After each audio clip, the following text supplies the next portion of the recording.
Igreja, abramos a palavra do Senhor na Epístola aos Hebreus.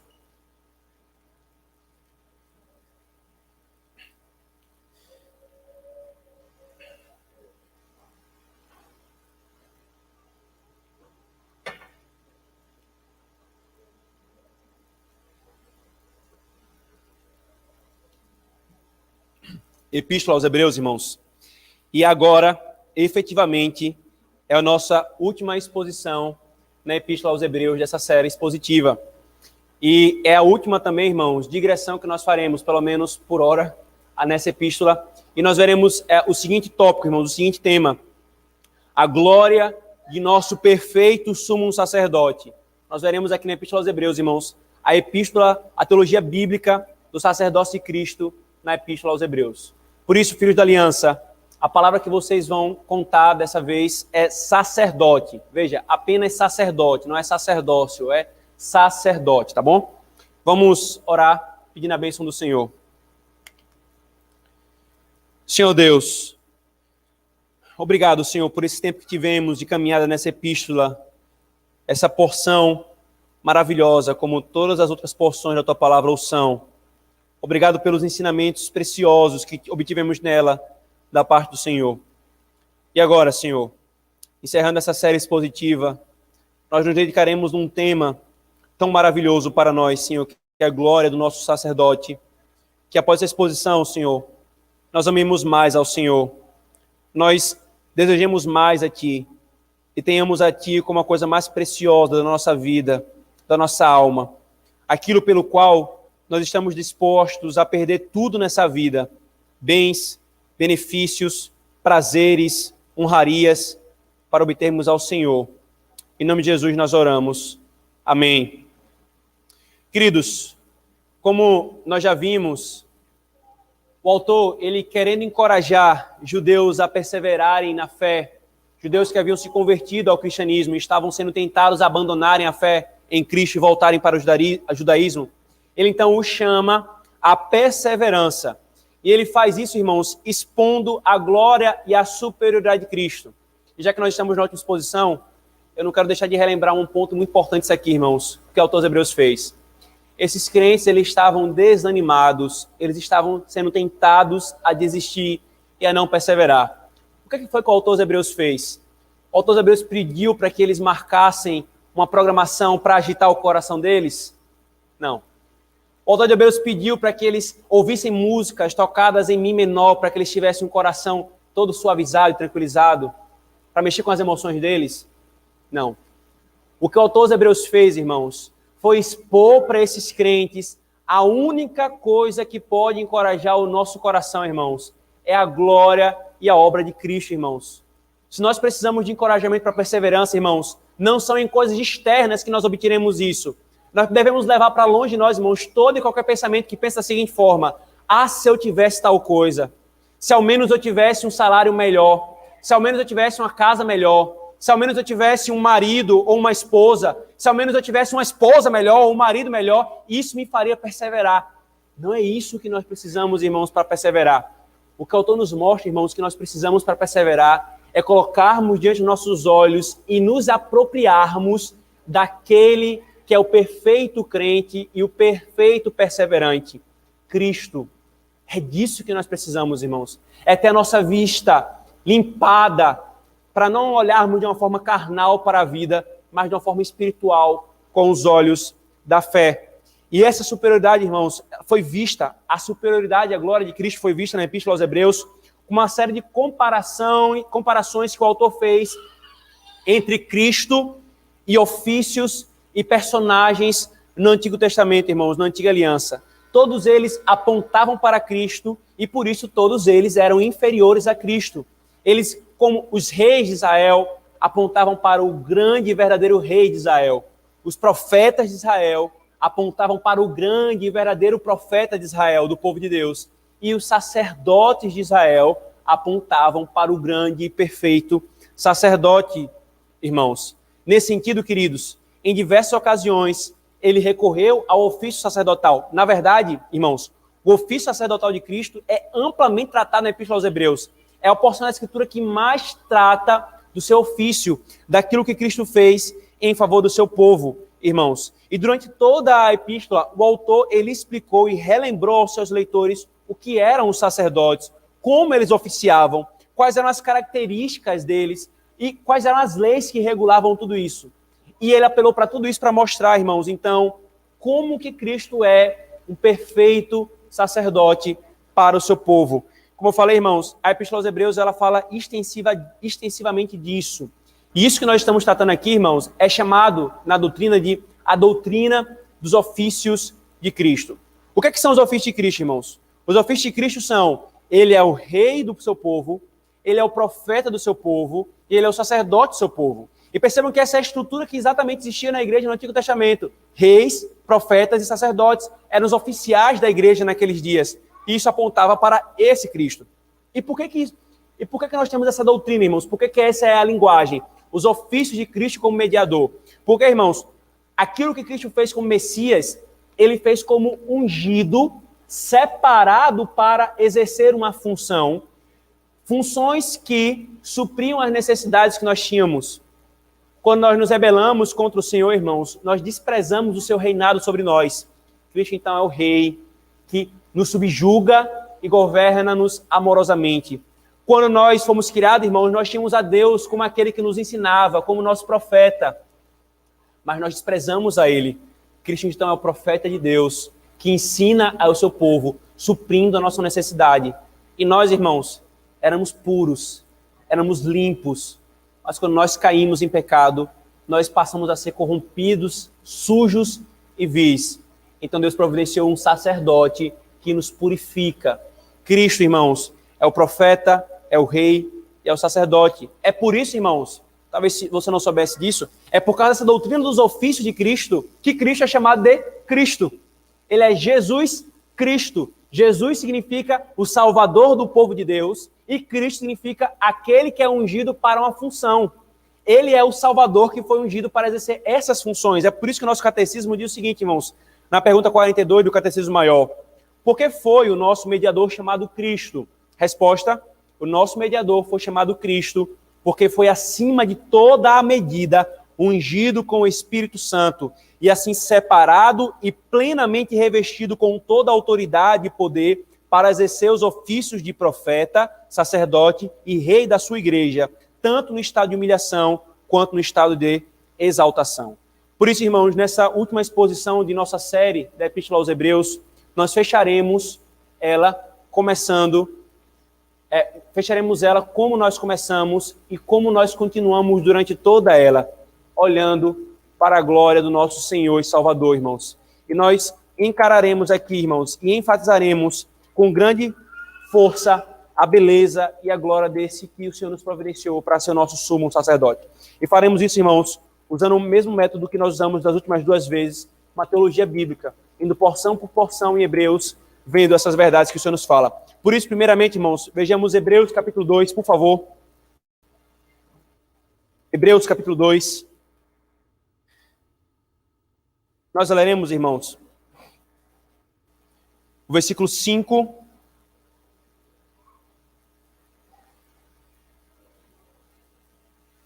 versículo 9 e então o versículo 14. Seria toda a perícope, mas para nós ganharmos tempo, e eu vou expor para os irmãos o conteúdo desse texto, nós leremos esses trechos. Pois não foi a anjos que ele, Deus, sujeitou o mundo que há de vir, o qual estamos falando. E aí veja o versículo 9. Vemos todavia aquele que por um pouco, tendo sido feito menor que os anjos, Jesus, por causa do sofrimento da morte, foi coroado de glória e de honra, para que pela graça de Deus provasse a morte por todo o homem. Agora veja o versículo 14. Visto, pois, que os filhos têm participação comum de carne e sangue, deste também ele igualmente participou, para que por sua morte destruísse aquele que tem o poder da morte, a saber, o diabo. Agora o versículo 18. Pois naquilo que ele mesmo sofreu, tendo sido tentado, é poderoso para socorrer os que são tentados. Queridos, desde o início do capítulo 1, irmãos, como nós vimos hoje pela manhã, o autor ele nos mostrou que Cristo ele é superior aos anjos, porque ele não é um anjo, como algumas seitas afirmam hoje. Ele não é uma criatura de Deus. Ele é superior aos anjos porque ele é o próprio Deus. E o autor argumentou isso na escritura do Antigo Testamento, mostrando que Cristo é o próprio Deus. E então ele chega no capítulo 2, irmãos, e ele fala, esse Cristo, que é o próprio Deus, Deus não sujeitou a anjos, Deus sujeitou a Cristo o mundo. Esse Cristo, que é o próprio Deus, ele se fez por um pouco menor que os anjos. E aqui, irmãos, o autor está tratando, queridos, da dupla natureza de Cristo. Ele, para ser o mediador, ele sendo Deus, ele assumiu a nossa natureza, ou seja, se fez menor que os anjos. Por que se fez menor que os anjos, irmãos? Nós somos a imagem e semelhança de Deus, mas nós somos corpo e alma. Os anjos é apenas espírito. Eles são mais poderosos, eles são mais gloriosos, eles são santos, especialmente os que não caíram. Então, eles são acima de nós em termos de natureza, de essência. Mas Cristo fez menor do que eles, se fez homem, para operar a obra de redenção e se tornar o mediador que Deus providenciou. E aqui então, irmãos, nós começamos a perceber a glória desse sumo sacerdote, irmãos. Por quê? Porque ele tomou a nossa natureza para ser o mediador. E por que ele precisou fazer isso, irmãos? Porque Cristo precisava vir em carne e assumir a nossa natureza, pelas quais ele nos mediaria. Ele nos media como mediador, tocando a natureza divina e tocando a natureza humana, sendo plenamente as duas coisas, não 50% uma, 50% outra, 100% as duas coisas. O sumo sacerdote, irmãos, na antiga aliança, ele precisava ser um representante do povo. Um cavalo não poderia ser sumo sacerdote do homem. Só pode ser sumo sacerdote aquele que é igual ao homem. Alguém como os homens deveria lhes representar diante de Deus. Isso, irmãos, a tal ponto, Cristo ele se assumia a nossa natureza de tal forma, irmãos, que ele diz, veja por favor, o versículo 11. Então, versículo 11 do capítulo 2. Pois, tanto o que santifica como os que são santificados, todos vêm de um só. Por isso é que ele não se envergonha de lhes chamar irmãos. Irmãos, Cristo assumiu a nossa natureza de tal forma, ele é o nosso soberano Senhor, ele é o nosso Deus, mas ele assumiu de tal forma a natureza que a Escritura fala, ele fala, eu não me envergonho de chamar a minha igreja de meus irmãos, porque eu assumi a sua natureza. E aí o texto continua citando um texto dos Salmos, a meus irmãos declararei o teu nome, cantar-te-ei louvores no meio da congregação. Como quem diz, quando a congregação está cantando a Deus, Cristo está cantando com a sua igreja, irmãos. Isso é tal ponto, irmãos, que ele se fez nosso irmão. Isso aqui, queridos, não é inferiorizar a Cristo, não, irmãos. Muito pelo contrário. Isso é exaltar o seu amor e a sua compaixão. Ele se humilhou a tal ponto, de tal forma, que ele se vira para a sua igreja e fala, vocês são meus irmãos. Eu e vocês somos filhos de Deus. Como mediador, irmãos, ele foi aperfeiçoado, o autor fala, passando pelo que nós deveríamos passar. Ele diz, versículo 10, porque convinha que aquele por cuja causa e por quem todas as coisas existem, conduzindo muitos filhos à glória, aperfeiçoasse por meio de sofrimento o autor da salvação deles. Veja que interessante, irmãos. Cristo assumiu a nossa natureza, não bastasse isso, ele foi humilhado por meio do sofrimento. Ele sofreu, padeceu tudo o que nós deveríamos padecer. É por isso que ele é um perfeito sumo sacerdote. Não há nada, irmãos, que nós soframos, que ele não tenha sofrido ou não tenha recebido. Todas as bênçãos, irmãos, ele foi aperfeiçoado, queridos, para nos dar a perfeição. Ele trilhou a trilha que nós deveríamos trilhar para que nós seguíssemos após ele. Ele abriu o caminho, irmãos, para que nós pudéssemos passar. Todas as bênçãos espirituais, queridos, que o povo de Deus tem em Deus, foram primeiramente dadas a Cristo, porque ele os deu como mediador, irmãos. Tudo que a Bíblia fala, queridos, que pertence à igreja, pertenceu primeiro a Cristo, não simplesmente por divindade, mas por humanidade. Quando Deus nos criou, irmãos, ele nos fez vice-regentes da criação. Nós éramos para ser representantes de Deus sobre a criação. Todo mundo pertencer à humanidade. Mas nós abrimos mão disso, irmãos. É por isso que o Salmo 8 diz, nós cantamos hoje pela manhã, Deus coroou o homem de glória e de honra, colocou nele a sua imagem e colocou todas as coisas debaixo do seu pé. Mas o homem desprezou tudo isso. Então Deus levantou um segundo Adão, um segundo homem, e debaixo dos pés desse ele colocou todas as coisas. Tudo o que nós temos, irmãos, primeiro precisou pertencer a Cristo, queridos. Se o nosso aperfeiçoamento e amadurecimento são bênçãos, Cristo também precisou passar por isso. É importante deixar claro isso aqui, irmãos, porque alguém pode ler isso aqui, especialmente os hereges, e falar assim, Cristo precisou ser aperfeiçoado, então ele não era perfeito, logo ele não era Deus.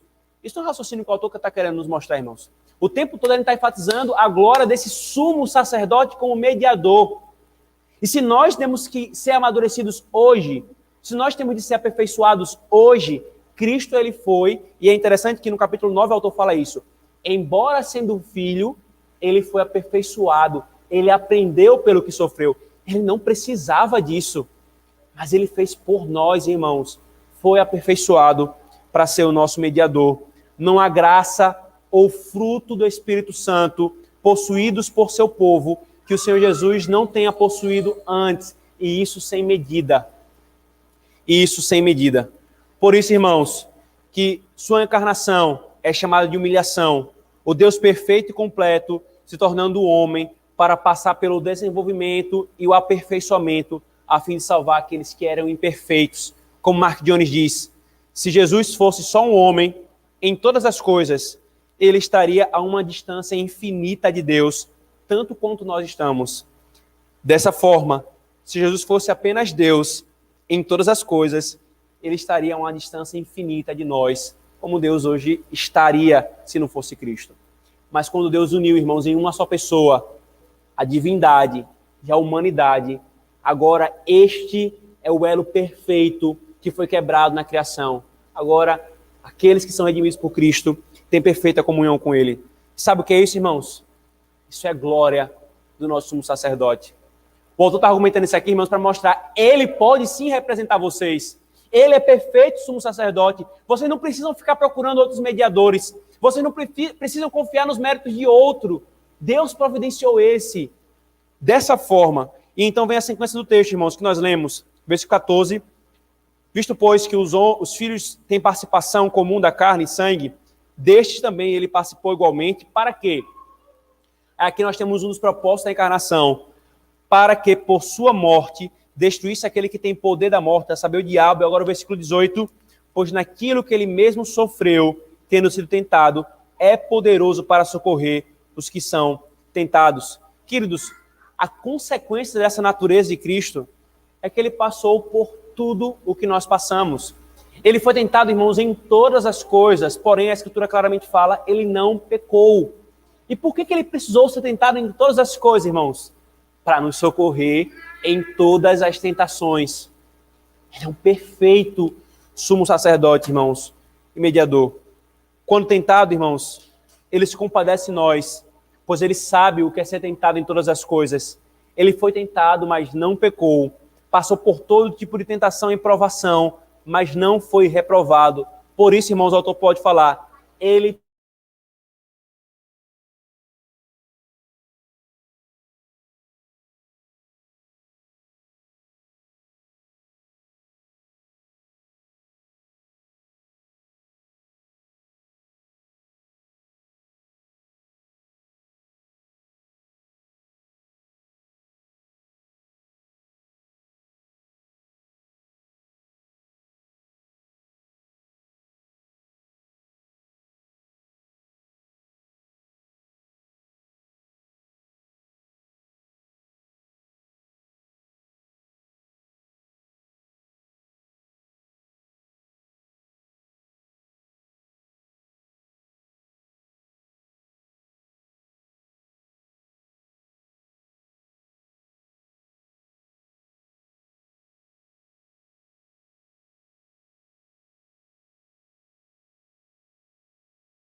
tornou-se o autor da salvação eterna para todos os que lhe obedecem, tendo sido nomeado por Deus sumo sacerdote, segundo a ordem de Melquisedeque. Amém.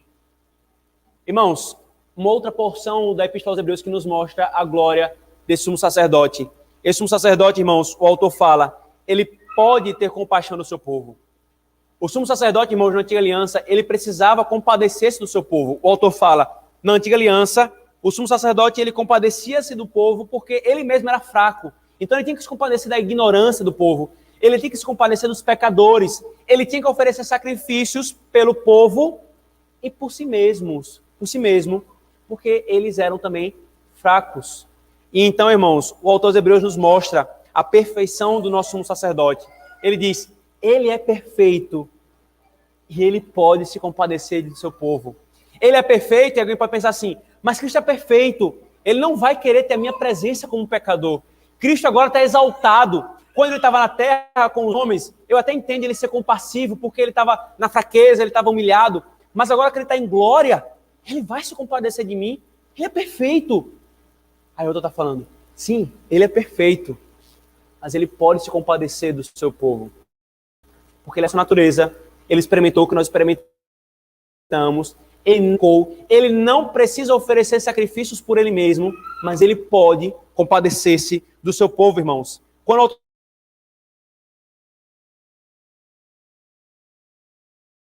de um coração compassivo para com o seu povo, irmãos. Assim, queridos, como nossos pecados são diversos em seus tamanhos, assim também as misericórdias de Cristo são diversas em seus todo pecado. Não importa o tipo de vida que você tenha feito, se você se arrepende dos seus pecados, a misericórdia de Cristo é maior do que o pecado que você tenha cometido, irmãos. É isso que o autor de Hebreus está nos falando. Esse sumo sacerdote é glorioso. Ele pode se compadecer. Cristo, irmãos, é misericordioso com todo aquele que busca nele misericórdia, se humilha reconhecendo sua indignidade e com ódio contra o pecado. Satanás, irmãos, ele pode mentir dizendo, ele não irá te receber. Você é muito pecador. De novo, você pecou. Crente, não creia nisso. Silencie a voz enganosa de Satanás e corra para Cristo, porque ele fez questão de revelar essa porção da sua palavra, dizendo, eu sou capaz, eu posso, eu quero daqueles que me amam, daqueles que pecaram contra mim, mas eu sou o sumo sacerdote desses para se compadecer dele, irmãos. A misericórdia de Cristo é tão certa, queridos, como nós vimos hoje pela manhã. O autor ele fala sobre isso de uma forma negativa. Veja o versículo 15. Ele faz duas negativas para falar uma positiva. E isso dá ênfase no grego, irmãos. Porque não temos sumo sacerdote que não possa compadecer-se nossas fraquezas. Não temos um que não possa. Qual é o que ele está querendo falar? Nós temos um que pode se compadecer de nós. Nós podemos confiar nesse sumo sacerdote. Ele não é como os da antiga aliança. Por isso, irmãos, não se afaste de Cristo na hora do pecado. É na hora da tentação que mais precisamos de graça e que temos a chegar a Ele, irmãos. Uma consequência, irmãos, do pecado é uma consciência de culpa que nos afasta de Deus.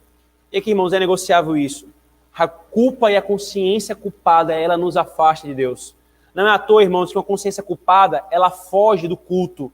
Não é à toa que a consciência culpada, ela foge da leitura da palavra de Deus, ela foge da oração, porque ela não tem prazer na presença de Deus. Ela tem medo, ela tem pavor. Qualquer coisa que suja, ela prefere aquilo a estar nos serviços santos de culto ao Senhor e de devoção a Ele. Porque a consciência culpada nos afasta. Mas o autor Hebreus nos diz, irmãos, que aquele que vai até Ele, na necessidade de graça, ele recebe. Ele recebe.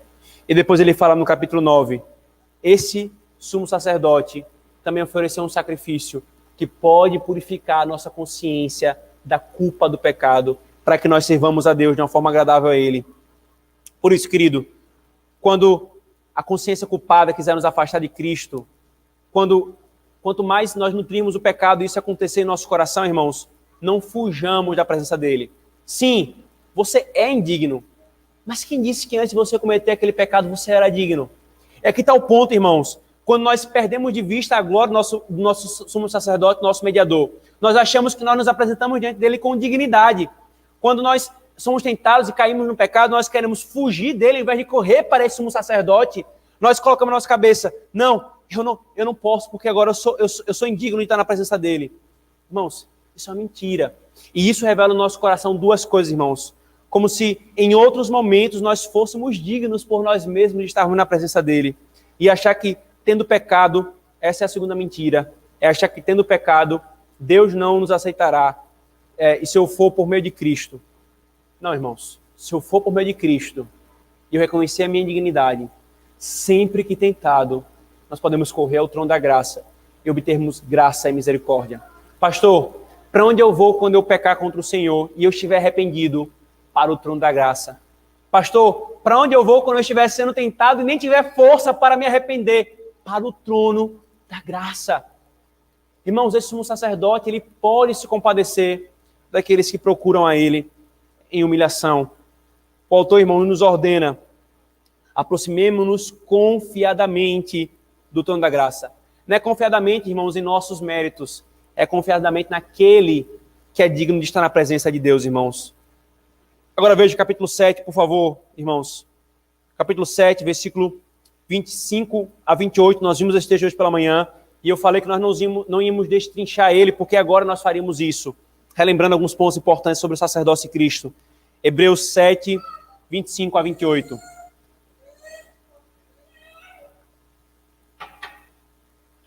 Por isso também, vamos ler a partir do 20. E visto que não é sem prestar juramento, porque aqueles sem juramento são feitos sacerdotes, mas este com juramento, por aquele que lhe disse, o Senhor jurou e não se arrependerá, tu és sacerdote para sempre. Por isso mesmo, Jesus se tem tornado fiador de superior aliança. Ora, aqueles são feitos sacerdotes em maior número, porque são impedidos pela morte continuar. Este, Cristo, no entanto, porque continua para sempre, tem o seu sacerdócio imutável. Por isso, também, pode salvar totalmente os que por ele se achegam a Deus, vivendo sempre para interceder por eles.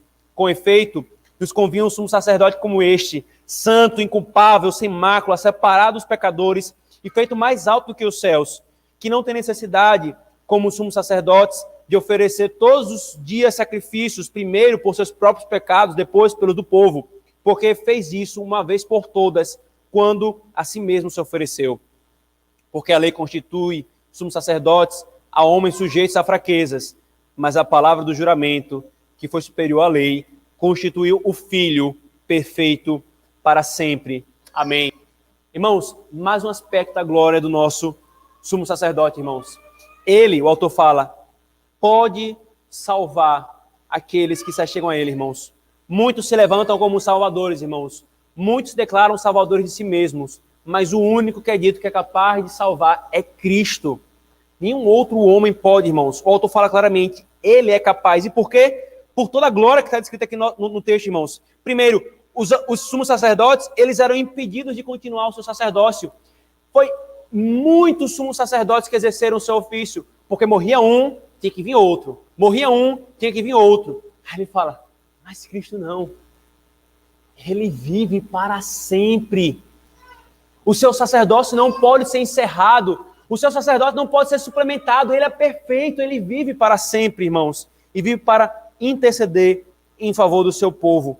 Alguns, se você chegasse, irmãos, para um sacerdócio levítico, e você poderia fazer a seguinte pergunta para ele, o que é que você pode fazer por mim, para eu me aproximar de Deus? E aí ele poderia dizer assim, eu te ensinarei a lei, na esperança de que você possa obedecer, vou fazer sacrifícios por você, mas eles vão ser repetidos. E quando eu morrer, alguém vai ter que continuar. Provavelmente é isso com o seu levítico, mas Cristo não, irmãos. Cristo, como perfeito sacerdote, ele diz, eu ensino a lei e eu faço vocês obedecerem. Eu ofereço um sacrifício por vocês e vocês não precisam repetir mais nenhum sacrifício. E vocês não precisam esperar outro sumo sacerdote. Eu sou o último, eu sou perfeito. eu vivo eternamente para oficiar em favor de vocês. Irmão, não perca de vista isso. Quando o nosso coração, o nosso pecado nos cercar e nos querer nos fazer perder a esperança e nos fazer vacilar, com a pergunta, você não é capaz. Não perca de vista isso. Eu realmente não sou capaz, mas há um que é capaz de me salvar. Ainda, irmãos, o autor nos mostra a glória do sacerdócio de Cristo quando nos fala a eficácia da sua salvação. Ele pode salvar totalmente, não fica nada faltando, nada que precisa ser complementado. Ainda, irmãos, ele fala da glória de sumo sacerdócio na mediação da sua salvação. Ele salva somente os que vêm a ele por meio dele. Ele salva somente os que vêm a Deus por meio dele. Ele é exclusivo, irmãos. Essa é a glória do nosso sumo sacerdote. Ah, pastor, e um muçulmano sincero que está adorando Alá, ele vai ser salvo? Se ele não vem a Deus por meio de Cristo, ele não vai ser salvo. Porque ele só salva aqueles que o têm como sumo sacerdote, irmãos. Só salva aquele que o tem como sumo sacerdote. A glória desse mediador, irmãos, também é vista na sua intercessão, como nós vimos hoje pela manhã. Ele vive a interceder pelo seu povo. Isso faz parte do seu ofício, irmãos. Por que ele ressuscitou dos mortos para a vida eterna? Aí o autor fala, ele vive para interceder em favor do seu povo. Irmão, sabe por que eu e você não caem? Sabe por que nós podemos abrir a boca para dizer, como reformados, que nós cremos que um crente verdadeiramente salvo, ele nunca perderá a salvação? Não é por causa do crente, não. Porque o crente é fraco. Você e eu sabemos da nossa fraqueza. Você e eu sabemos que se dependesse de nós perderíamos a nossa salvação a cada segundo. A tolice de homens que acham que podem manter a sua salvação. E aqueles que reconhecem que não podem, a angústia que ficam. Amanhece salvo, dorme não salvos. Amanhece salvos, dorme não salvos. É angústia, inconstância. Irmãos, nós podemos dizer, nós temos a segurança da salvação, porque aquele que nos segura é o nosso sumo sacerdote. Ele vive a interceder por nós. Não há um só momento em que Cristo deixe de interceder pelo seu povo. Lembra de João 17, irmãos? Em que Cristo ele ora a oração sacerdotal, ele fala claramente, eu não intercedo pelo mundo, eu intercedo pelos meus. Eu intercedo por aqueles que creram em mim, os discípulos, e por aqueles que irão crer em mim. Nós, irmãos. É por isso, queridos, que a nossa salvação é constante. É por isso, irmãos, que nós não perderemos a salvação se nós confiarmos em Cristo verdadeiramente nele, irmãos. E ainda, queridos, a perfeição dele em si mesmo, como nós vimos hoje pela manhã também. Ele é santo, imutável, sem mácula, separado dos pecadores, feito mais alto que os céus. Irmãos, uma coisa, queridos, uma coisa é nós nos admirarmos com uma rosa que nasce no jardim, cuidado, adubado, regado, e aí nasce uma rosa linda. Linda? Mas não é surpresa. O jardim, toda a estrutura proporcionou aquilo. Agora, irmãos, espanto é ver nascer uma flor no deserto, uma bela flor no deserto. Queridos, e é isso que Cristo fez como sumo sacerdote. Ele foi uma flor que nasceu no deserto, na aridez do pecado, na queda da nossa natureza. Ele foi a bela flor, santo, sem mácula, sem culpa. Aí o autor fala, era disso que nós precisamos. Era disso que nós precisávamos. Aquilo que nós não somos, ele é em nossa natureza, para fazer-nos iguais a ele. É por isso, irmãos, que ele fez o que ele fez como sumo sacerdote. E aí, irmãos, no ofício sacerdotal de Cristo, e aí vem mais um aspecto da glória dele. Cristo, ele é o sumo sacerdote, não é? Aí todo sumo sacerdote precisa de um sacrifício. Aí o autor fala, esse sumo sacerdote é o próprio sacrifício. Cristo é o sumo sacerdote. Cristo é o sacrifício perfeito. E Cristo é o próprio altar, a sua natureza humana e divina, como um altar que santifica a oferta, irmãos. E ele fala sobre a beleza desse sacrifício, dizendo, versículo 27, que não tem necessidade, como sumo sacerdote, de oferecer todos os dias sacrifícios, primeiro por seus próprios pecados, depois pelo do povo, porque fez isso uma vez por todas. quando a si mesmo se ofereceu. Veja que é quando a si mesmo se ofereceu. Ele se colocou como sacrifício, irmãos. Ele fez uma vez por todas. Os sacrifícios, irmãos, eles precisavam ser repetidos. Porque aquilo não perdoava pecados. Aquilo apontava para aquele cordeiro que perdoava os pecados. Mas eles precisavam ser repetidos, dia após dia. Shabat após Shabat. Repetidos, repetidos, repetidos, repetidos. E ele é repetido até que veio aquele que parou a repetição. Todos esses sacrifícios apontavam para esse. Eles eram imperfeitos. Sangue de animal, um animal sendo punido, não nos redime, irmãos. Apenas nos lembrava, o pecado merece a morte. Sangue deve ser derramado. Mas um homem precisa morrer. Então, um homem fez o sacrifício. O último sacrifício perfeito. E aqui é importante, irmão, deixar claro que a perfeição desse Cristo é a glória desse Salvador. Porque, irmãos, eu já falei para os irmãos em outras ocasiões, eu vou lembrar para que fique mais claro ainda a glória desse sumo sacerdote. Você pode falar assim, mas pastor, eu não posso passar milhares de anos sendo punido pelo meu pecado, então poder ter acesso ao reino dos céus porque eu paguei pelos meus pecados? Não, irmãos. Irmãos, se nós passássemos toda a humanidade sendo punidos eternamente, irmãos, os nossos pecados não seriam satisfeitos. A justiça de Deus não seria satisfeita e os nossos pecados não seriam pagos, irmãos. Porque, eu volto a dizer, é uma questão que diz respeito à natureza de quem Deus é e do que nós somos. Nós pecamos contra um ser que é eterno, infinito, imutável. Nós somos finitos, limitados e imutável. Se eu, irmãos, devesse uma dívida de $1 trilhão, eu não conseguiria pagar com minha vida. Mas digamos que houvesse uma possibilidade. $1 trilhão. Mas, irmãos, essa dívida não é de $1 trilhão.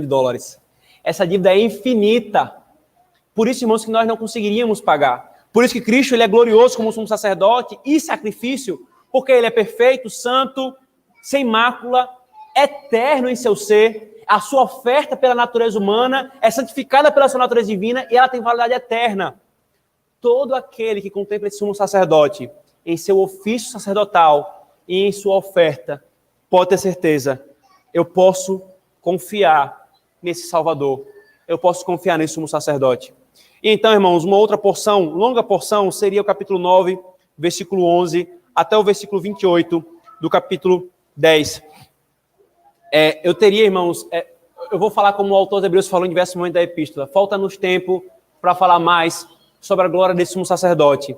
Falta-nos tempo, irmãos, para falar de Hebreus 9, 11 a 22, que nos mostra a glória do sumo sacerdote quanto ao local que ele oficia. Ele não oficia mais em tabernáculos, em templos. Ele oficia no santo dos santos verdadeiros, na presença de Deus. Quanto aos seus méritos, ele não entra com o sangue de outros animais, com o sangue de animais, ele entra com o seu próprio sangue. A glória desse nosso sumo sacerdote, irmãos, quanto aos benefícios que ele adquiriu. Os sumos sacerdotes adquiriam benefícios apenas tipológicos. Esse sumo sacerdote adquiriu benefícios eternos e imutáveis para o seu povo, verdadeiros e espirituais. Ainda, irmãos, falta-nos também tempo para vermos Hebreus 9, 23, até mais ou menos o final do capítulo 10, que nos mostra a glória do sumo sacerdote quanto à sublimidade do seu sacrifício. Se o sangue de bodes e cordeiros poderiam purificar cerimonialmente os homens, muito mais, o autor fala, o sangue de Cristo, que se ofereceu pelo Espírito Eterno, pode santificar a consciência culpada daqueles que se aproximam de Deus para adorarem a Ele de uma forma agradável. Queridos, esse é o nosso glorioso sumo sacerdote. O nosso catecismo, na pergunta 44, diz: como exerce Cristo o ofício de sacerdote? Resposta: Cristo exerce as funções de sumo sacerdote, oferecendo-se a si mesmo uma vez em sacrifício sem mácula a Deus, para ser a reconciliação pelo pecado de seu povo e fazendo contínua intercessão por ele. Irmão, creia nesse perfeito sumo sacerdote, creia nesse perfeito Salvador. Confie nele, admire-o mais, ame-o mais, não coloque nada igual a ele, não coloque nada abaixo dele em termos de concorrência para complementar. Olhe para esse Salvador, olhe para esse Cristo e clame para que sua alma sempre esteja farta dele, para que nós sempre usufruamos do benefício do ofício desse Salvador. E se você não crê nesse sumo sacerdote, sem ele você não alcançará a salvação. Você precisa se achegar a Deus por meio desse sumo sacerdote. Porque se você se apresentar a Deus por você mesmo ou confiado em outro, você apenas encontrará juízo. Mas aqueles que se aproximam de Deus por meio de Cristo se aproximam confiadamente ao trono da graça. Igreja, amemos cada vez mais a esse sumo sacerdote perfeito e glorioso. Amém. Oremos, irmãos. Obrigado, Senhor. Obrigado porque a Tua palavra coloca diante de nós, não com os olhos carnais, Senhor, mas com os olhos da fé, a glória desse perfeito sumo sacerdote, Senhor. Convinha-nos, Senhor, exatamente um sumo sacerdote como esse. Era disso que nós necessitávamos, Senhor. E o Senhor providenciou para nós, com um grande amor, Tu manifestasse e nos providenciar um perfeito Cristo para suprir a nossa miséria, Senhor. Um perfeito Rei, um perfeito profeta, um perfeito sumo sacerdote, Senhor. Louvado seja o Senhor por isso, Pai. Que o nosso coração seja arrebatado pela glória desse sumo sacerdote, que admirarmos a Ele, Senhor, pelos olhos da fé, e sermos inundados pela glória dele, Senhor. Nos faça odiar cada vez mais o pecado, Pai. Ao vermos aquilo que Tu fazes por nós em Tua obra, Cristo, o que Tu fizeste por nós na Tua humilhação, e o que Tu continuas fazendo na Tua exaltação, Senhor. Seja, Senhor, motivo suficiente no trabalhar do Teu Espírito Santo em nós, para nós caminharmos em santidade, lutarmos contra o pecado, Senhor, para no momento das fraquezas, em que nós nos vemos tentados pelos pecados, os pecados nos subjugam, nos derrubam, Senhor, nós possamos correr para Ti, Senhor, buscando graça. Deus, faz-nos amar a Ti cada vez mais, porque Tu és totalmente digno do nosso amor. Nós oramos em nome de Jesus. Amém.